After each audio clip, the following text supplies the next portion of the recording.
Hello guys, depth queen स्वागत करती है अपने डार्क डेप्थ वर्ल्ड में। और मैं बात करूंगी आज रिज़ा और महर के बारे में। रिज़ा और महर की same same but different lifestyle के ऊपर, या आप इसे ये भी कह सकते हो different different but same lifestyle. क्योंकि दोनों ही सूरतों में एक चीज़ जो बहुत कॉमन है वो ये है कि जो महर और जो रिज़ा है ना, वो अपनी ज़िंदगी का एक एक क्षण और अपने खाने का एक एक कण जो है ना, वो एक शख्स के नाम कर चुकी हैं। भले ही आप दोनों को इनकी ज़िंदगियां डिफरेंट लग रही हों, इनके बॉडी पॉस्चर या इनका फिज़िकल अपीयरेंस अलग लगता हो, लेकिन भले ही अलग है भी, लेकिन इनकी जो जर्नी है ना वो काफ़ी सिमिलर है और आगे तो और भी ज़्यादा सिमिलर होगी। तो चलिए थोड़ी बहुत मैं बात कर लेती हूँ। हालांकि मैं ज़्यादा इन ब्लॉगर्स पे बात करके खुश तो होती नहीं हूँ, लेकिन बात है इन लड़कियों के बारे में, क्योंकि मैं खुद भी एक महिला हूँ, एक लड़की हूँ। अब लड़की तो अब मैं रही नहीं हूँ, अब मैं महिला की कैटेगरी में आ चुकी हूँ। तो उस नाते जो है मेरा फ़र्ज़ बनता है इन लड़कियों के बारे में बात करना, क्योंकि कभी मैं भी इनकी उम्र में थी, तो इनकी जो सिचुएशन है उसको मैं समझ भी सकती हूँ, और जो ये अपनी ज़िंदगी का जो कबाड़ा कर रही हैं उसको भी मैं समझ रही हूँ। तो चलिए ये सारी बातें मैं अपने वीडियो में आप लोगों से डिस्कस करूँगी, तो मेरा साथ दीजिएगा, इस वीडियो को अंत तक ज़रूर देखिएगा। तो चलिए बात करते हैं रिज़ा और महर की जो सिचुएशन है। पहले मैं बात करूँगी रिज़ा के बारे में। रिज़ा जब से ये जो इनकी आपी जान हैं जिन्होंने ये व्लॉगिंग शुरू किया था, रिज़ा तब से जो हैं इनके साथ कंटिन्यूसली टोटल 5 साल हो चुके हैं रिज़ा को यूट्यूब पर। आज जितना इनकी बहन को लोग जानते हैं उतना ही रिज़ा को भी जाना जाता है। रिज़ा वैसे कोई वो नहीं है, रिज़ा का ये नाम से चैनल भले ही नहीं हो, लेकिन रिज़ा की एक ख़ास भूमिका है अपनी बहन के चैनल को ग्रो करने में, क्योंकि वो पर्दे के पीछे और पर्दे के आगे दोनों ही जगह अपनी बहन के लिए काफ़ी एफ़र्ट्स करती रही है।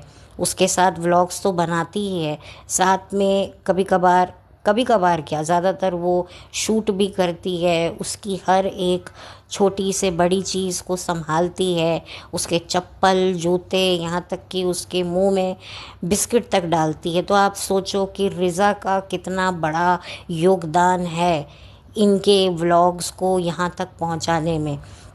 और आप देखिए, आयरनी देखिए कि एक वक्त था जब रिज़ा के लिए हैशटैग्स चलते थे, रिज़ा की तारीफ़ें होती थी, और आज आप देखिए कि पासा कितना पलट चुका है। रिज़ा को कोई देखना पसंद नहीं करता है। रिज़ा की चाहे आवाज़ हो, उसकी पर्सनालिटी हो, अब किसी को भी वो पसंद नहीं आ रही है। तो इसका सबसे बड़ा रीज़न क्या है? इसका सबसे बड़ा रीज़न है कि रिज़ा की जिस तरीके से लाइफ चल रही है ना, आप देखिए आज के ज़माने में जहाँ लड़कियाँ कहाँ कहाँ जा रही हैं, कैसे कैसे काम कर रही हैं। एक मतलब आप कह सकते हैं कि लड़कियां किसी भी चीज़ में जो हैं आज किसी भी क्षेत्र में पीछे नहीं हैं। हर जगह पर वो हर क्षेत्र में अपने झंडे लहरा रही हैं। और वहाँ पर जब आप एक लड़की को जो एक अच्छी एज है, एक मैच्योर एज में जिस तरह की ज़िंदगी गुजारते हुए आप देख रहे हो, तो पहले क्या था, लोगों को इस पर तरस आता था, लेकिन अब लोगों को इस पर गुस्सा आने लगा है। क्योंकि देखिए, कोई इंसान शारीरिक रूप से लाचार होता है या दिमागी रूप से लाचार होता है तो इंसान समझता है यार ये बेचारा तो बेबस है, ये कुछ कर नहीं सकता है। लेकिन कोई हट्टा कट्टा इंसान जिसको हर चीज़ के बारे में पता है और अपने आप को वो संभाल सकता है, इतनी क्षमता होते हुए भी वो अगर अपनी ज़िंदगी का कबाड़ा कर रहा है, तो ये चीज़ें उसके प्रति कोई सिंपैथी नहीं आती है, बल्कि उसकी ज़िंदगी देखकर डर लगता है। लिटरली आज जो रिज़ा की जो हालत है ना, रिज़ा से कोई हेट नहीं करता है, लेकिन रिज़ा जिस तरह की ज़िंदगी जी रही है ना, उसकी ज़िंदगी देखकर हर कोई डरने लगा है और उस डर की वजह से रिज़ा को तिरस्कार झेलना पड़ता है कि अब हर कोई जो है रिज़ा को जो है रिज़ा के लिए वो सिंपैथी नहीं रखता है।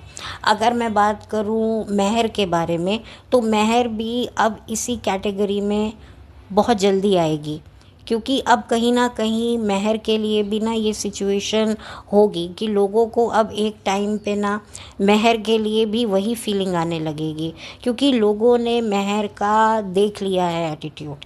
जिस तरीके से अभी उसने कुछ व्लॉग पहले अपने फादर और अपने बीच के रिलेशनशिप का स्टेटस उसने बता दिया, ये कहकर कि मुझे जो भी फ़ैसला लेना है वो खुद से लेना है। यानी कि अब उसका और उसके फादर का कोई अब लेना देना नहीं है, क्योंकि फादर ने अपना एक नया घर ऑलरेडी काफ़ी सालों पहले बसा रखा है। तो फिर महर भी समझती है कि भाई मेरे बाप मजबूर है, उसका अपना एक नया परिवार है, तो ठीक है, मेरा फादर अगर उस परिवार का करना चाहता है और उनको उस परिवार का करना बनता है तो ठीक है, मैं अपनी एक अलग राह बना लूँगी। मैं इतनी कैपेबल हूँ और मुझे इतना अच्छा ऑप्शन मिल रहा है, तो मैं उस ऑप्शन को क्यों छोड़ूँ। शायद कभी मैं सोचती हूँ अगर मैं भी महर की जगह हूँ तो भाई मैं भी अपने बाप को अपनी ज़िम्मेदारी से आज़ाद कर दूं कि भाई मेरा बाप अपनी एक ज़िंदगी है उसकी, उसकी ज़िंदगी में मैं नहीं आ सकती और मेरी ज़िंदगी में मेरा बाप नहीं दखल दे सकता। हम दोनों अब एक डिफरेंट पेज पर आ चुके हैं, क्योंकि अगर उसके फादर ने दूसरी शादी नहीं की होती, बच्चे नहीं होते, तो सिचुएशन और होती। वो फादर भी चाहकर भी उसको वक्त नहीं दे सकता। अब उसकी जो फैमिली है, फादर की जो नई फैमिली है, उससे कनेक्शन बन नहीं सका। कोशिश की होगी फादर ने, लेकिन मिसअंडरस्टैंडिंग कह लो, रिश्तेदारी कह लो। आप देखिए सगे बाप बेटे, माँ बहन, देवरानी जेठानी, सास बहू, भाई भाई, बहन भाई, कोई भी रिलेशनशिप होता है ना, उसमें रिश्तेदार भांजी मारते ही मारते हैं, उसमें प्रॉब्लम्स क्रिएट कराते ही कराते हैं, मिसअंडरस्टैंडिंग क्रिएट कराते ही कराते हैं। और यहाँ तो एक सौतेली माँ और एक सौतेली बेटी थी, तो उनमें तो बहुत आसान था जो है ये रिफ्ट क्रिएट करना। तो वो रिफ्ट क्रिएट हो चुका है और रिफ्ट शायद बहुत ज़्यादा बढ़ चुका है। इसमें किसकी गलती है किसकी नहीं है, अब उसका बात करने का कोई कारण नहीं है, कोई रीज़न नहीं है। तो अब जो महर है वो अब ये सोच चुकी है कि अब जो है मुझे मेरी ज़िंदगी खुद से बनानी है, और जो उसकी आपी है वो उसको एक अच्छा खासा लॉलीपॉप दे चुकी है। शायद हो सकता है उसकी आपी ने भी यहाँ कहा हो उससे कि भाई तुम वहाँ पर एक लावारिस जैसी ज़िंदगी जियोगी, कल को तुम्हें कुछ हो गया तुम्हें कोई पूछने वाला नहीं है, तुम्हारा कोई इलाज करवाने वाला नहीं है, तो बेटर है हमारे साथ रहोगी ते ऐश करोगी, ज़िंदगी दे सारे मज़े कैश करोगी साडे नाल। तो ये गाना गाया होगा, तो बच्ची है तो जाहिर सी बात है ये उसकी जो उम्र है, ये उम्र ही मोह को तवज्जो देने की होती है। और एक जो आपके छोटे मासूम ख्वाब होते हैं उनको जो है बढ़ावा देने की होती है ये उम्र। तो उसने वही कर रही है जो उसकी उम्र उससे करवा रही है। वो बात अलग है कि जब वो एक मैच्योर अवस्था में जाएगी तो शायद हो सकता है वो अपनी फादर की सिचुएशन समझ पाए और समझ पाए कि उसने अपनी मदर के साथ क्या किया या उसकी मदर ने उसके साथ एग्जैक्टली क्या किया था। वो अपनी स्टेप मदर के या अपनी जो असल मदर है उसकी भी भावनाओं को समझे, क्योंकि जब वो खुद एक मैच्योरिटी की एज में जाएगी, जैसे आज हम अपने माँ बाप की साइकोलॉजी को समझते हैं, क्योंकि आज हम भी उनकी जगह पर हैं, ठीक है ना। तो यहाँ पर जो महर है वो अब पूरे तरीके से अपनी ज़िंदगी की कमान हाथ में ले चुकी है। तो ये दोनों की जो सिचुएशन अभी जो मुझे लग रही है ना वो ऑलमोस्ट सेम है। और रिज़ा का अपनी माँ के साथ जो रिश्ता है वो सबको पता है कैसा है, और इसमें भी मुझे कहीं ना कहीं रिश्तेदारों का ही हाथ लगता है कि उसकी माँ और उसके बीच का जो रिश्ता जो ठीक से पनपा नहीं है, उसमें भी मुझे मिसअंडरस्टैंडिंग्स बहुत लगती हैं। तो यही वजह है कि मैं सभी माँ बाप और बच्चों को ये कहना चाहूँगी कि कभी भी किसी भी रिश्तेदार को अपने बीच में आकर रोटियां ना सेकने दो। ठीक है, आपको अपने माँ से प्रॉब्लम है, अपने बाप से प्रॉब्लम है, मुझे भी कभी कभी अपनी मदर से प्रॉब्लम होती है, मेरी माँ को मुझसे होती है, लेकिन मेरा और मेरी माँ का है कि हम अपने बीच में किसी थर्ड पार्टी को आने नहीं देते। मुझे कुछ भी अपनी माँ से होता है तो मैं अपनी माँ को अकेले में बातें, हम दोनों माँ बेटियाँ सॉर्ट आउट कर लेती हैं। कोई भी रिश्ता हो, मेरी ज़िंदगी में जो भी रिश्ते मेरे करीब है ना, मैं उनमें किसी थर्ड पार्टी को नहीं आने देती, और यही ये होना चाहिए। और ये कोई आज की बात नहीं है, ये बहुत यंग एज में मैंने सीख लिया था कि जो रिश्तों में डाले दरार उन्हें कहते हैं रिश्तेदार। तो इसी वजह से एक मैच्योरिटी से काम अगर आप लेंगे ना, तो आपके जो निजी संबंध हैं, जो आपके भाई बहनों से होते हैं, माँ बाप से होते हैं, वो बच जाएंगे। वरना रिश्तेदार जो रोटियां सेकते हैं ना, आपकी पर्सनल रिलेशनशिप को चूल्हा बनाकर वो अपने अरमानों की रोटियां ऐसे फपक फपक के सेकते हैं ना, सिकाई करते हैं ना, उस वक्त तो आपको पता नहीं चलता, लेकिन जब एक एज हो जाती है तब आपको रियलाइज़ होता है कि आपने किया तो किया क्या। तो ये रिज़ा और महर, ये दोनों ने अपनों के साथ जो कन्नी काट रखी है, उसकी सबसे बड़ी वजह मिसअंडरस्टैंडिंग है। दूसरी सिमिलैरिटी इनमें ये है कि इन दोनों को पढ़ाई में घंटा इंटरेस्ट है।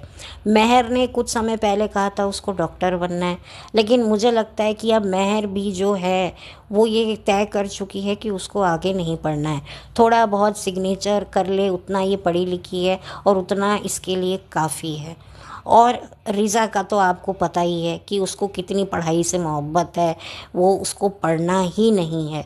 और ये जो उसका जो एक ये जो ज़िंदगी का सबसे गलत डिसीजन है, उस डिसीजन को जो उसकी जो फेवरेट रिश्तेदार हैं वो उसको सपोर्ट कर रहे हैं, और इसी वजह से जो है वो उनके करीब आए हुए हैं।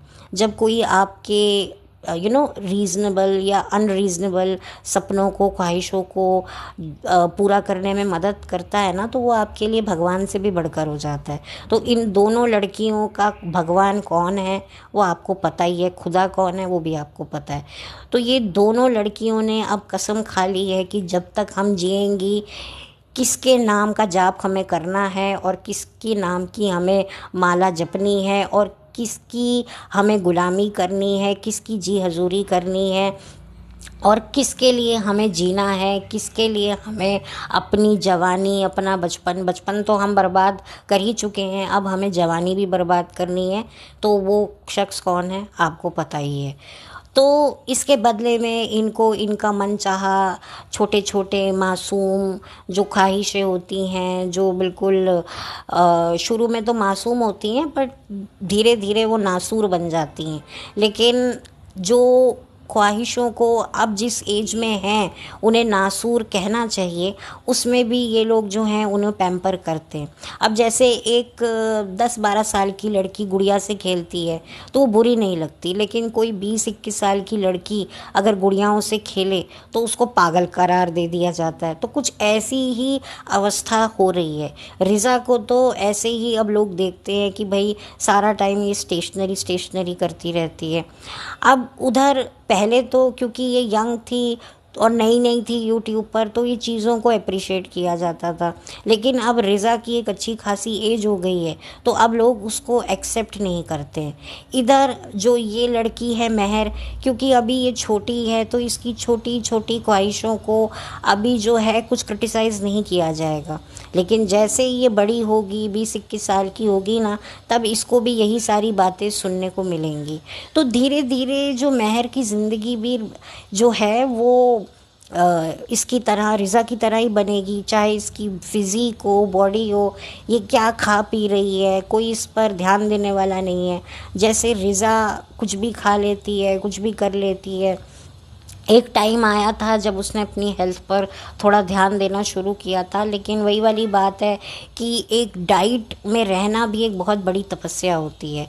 मैं खुद अपना पर्सनल एक्सपीरियंस बता रही हूँ, डाइट से देखो फ़र्क तो पड़ता है, और घर के खाने में आप अगर थोड़ा भारी खाना खाओ तो इतना नुकसान नहीं होता जितना बाहर का खाना होता है। लेकिन घर का भारी खाने का मतलब ये नहीं होता कि आप रोज़ तेल में डुबो डुबो के आइटम्स खाओ, उसमें भी एक संयम होता है। इन शॉर्ट, जो आहार होता है, भोजन होता है, उसमें संयम अगर आप कर रहे हो ना, तो आपने आधी जंग तो जीत ली।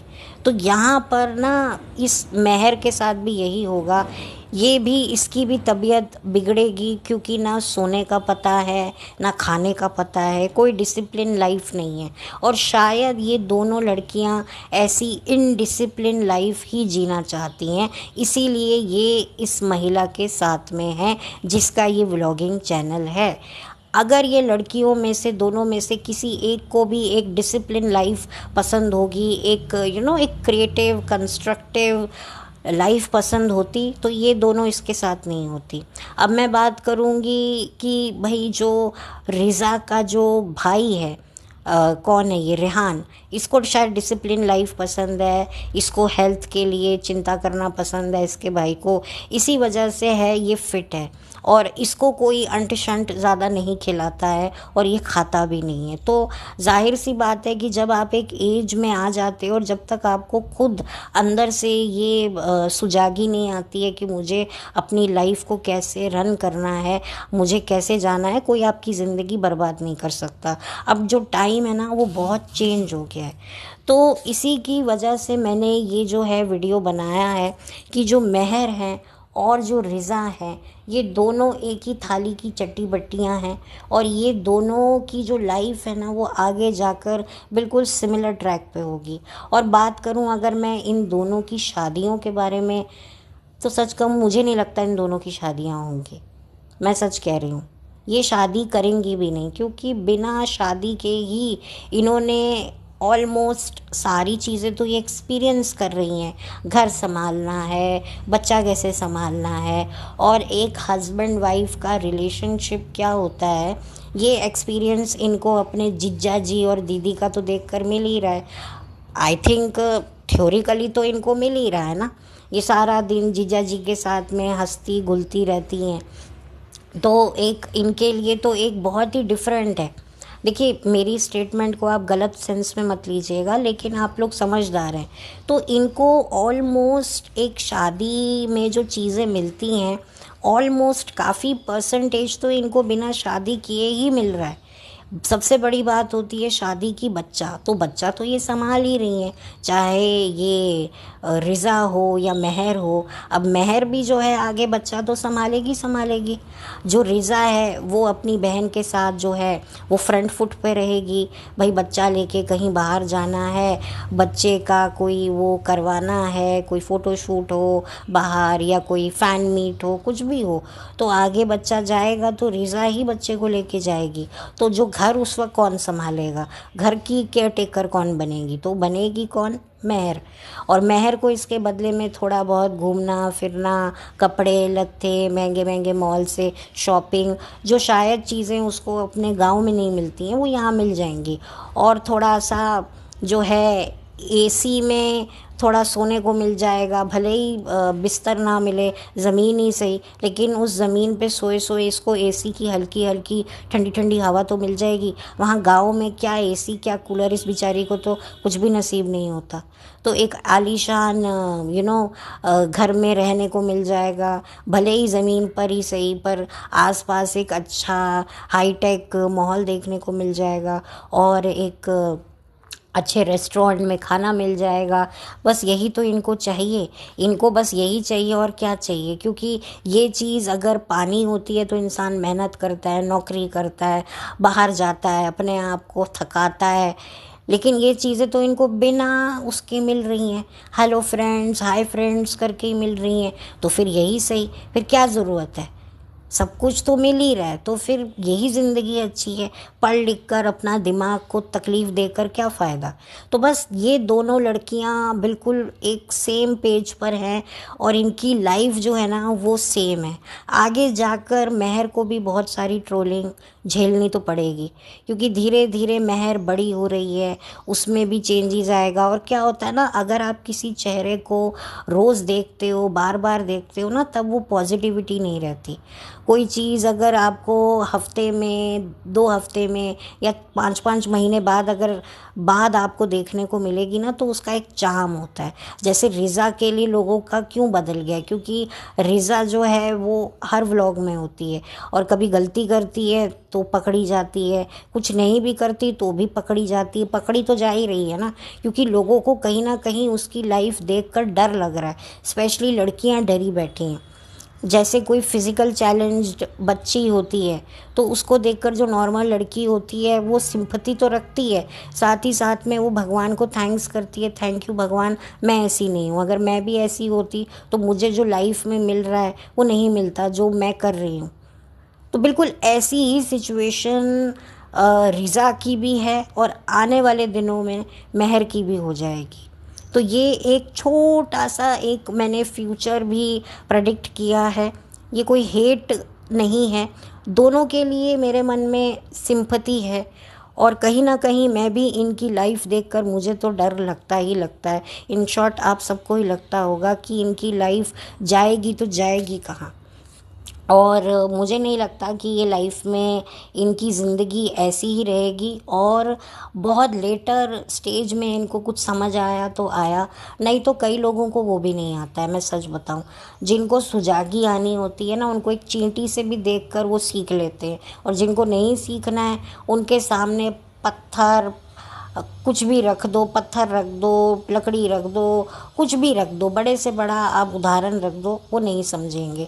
तो ये अपनी एक समझ होना भी एक ब्लेसिंग होती है। तो अनफॉर्चुनेटली मैं चाहूँगी कि इनको सुजागी आए, इनको अंदर से ही एनलाइटमेंट हो, इनको अंदर से ये प्रेरणा मिले कि हमें ये ज़िंदगी, हम ये अपनी ज़िंदगी को कहाँ लेके जा रहे हैं। और जिस दिन इनको ये समझ में आ गया ना, उस दिन इनकी लाइफ बेहतर होने के रास्ते पर पहुंच जाएंगी। और सबसे हैरानी की बात ये है कि ये कमेंट सेक्शन पढ़ती हैं, आप देखिए ये सब कुछ पढ़ती होंगी, इनके पास मोबाइल है, सब कुछ है, पर उसके बावजूद भी ये इन चीज़ों को ध्यान नहीं दे रही हैं। इनको लगता है भाई एक व्लॉग में आज हम विलन हैं, दूसरे व्लॉग में हम लोग जो हैं वो ठीक हो जाएंगे।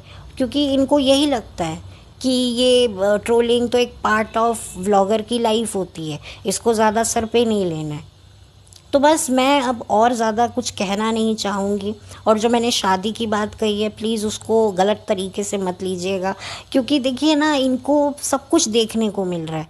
शादीशुदा ना होते हुए भी एक मैरिड लाइफ कैसी होती है वो इनको देखने को मिल रही है। बच्चे को पालना क्या होता है, छोटा बच्चा कैसा होता है। कई लोग तो बड़े फैंटेसीज होती हैं कि हाय बच्चा कितना क्यूट होता है, तो वो कैसे होता है, मेरा बच्चा होगा तो मुझे मिल जाएगा। छोटे छोटे बच्चों अपने खिलौनों के साथ लेकर मम्मी बन जाती हैं, क्योंकि उनको एक्सपीरियंस नहीं होता। लेकिन जब उनकी गोद में वाकई असली का बच्चा आता है ना, तो आटे दाल भाव का उनको पता चल जाता है और इसके लिए उनको शादी करनी पड़ती है। लेकिन यहाँ तो बिना कुछ किए हुए इनकी गोद में बच्चा आया हुआ है, तो वो उनको संभाल रही हैं, तो उनको पता भी चल रहा है बच्चा कितना तंग करता है, परेशान करता है। और जैसे जैसे बच्चा बड़ा होगा, चलने फिरने लगेगा, वो कितना ज़्यादा उधम मचाएगा, कितनी उसकी और भी हिफाजत करनी पड़ेगी। तो बस इसी के साथ मुझे ये छोटा सा एक पॉइंट ऑफ व्यू रखना था कि इनकी ज़िंदगियाँ डिफरेंट लग रही हैं लेकिन हैं सेम। ये भले ही देखने में डिफरेंट हो लेकिन इनकी लाइफ बिल्कुल सिमिलर है।